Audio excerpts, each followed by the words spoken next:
Salve a tutti, noi di Veneto Economy oggi siamo alla cena d'estate di Confindustria Giovani di Veneto Est. Con noi abbiamo Sofia Campagnolo, che è responsabile commerciale marketing di l'Ottocento e vicepresidente di Confindustria Giovani Veneto Est.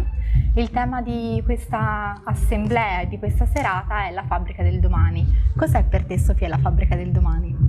Allora, per me la fabbrica del domani, un domani che in realtà per noi è già un oggi perché stiamo già lavorando così, è una fabbrica che mette al primo posto il capitale umano, condividendo tutti quelli che sono gli obiettivi e la visione aziendale. Solo condividendo questi obiettivi si riesce a creare una squadra che si sente appunto parte della visione aziendale.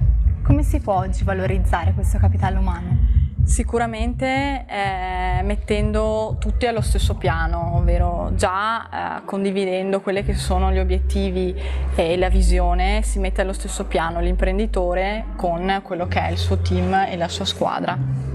Bene Sofia, ti ringrazio e alla prossima. Grazie, buona serata.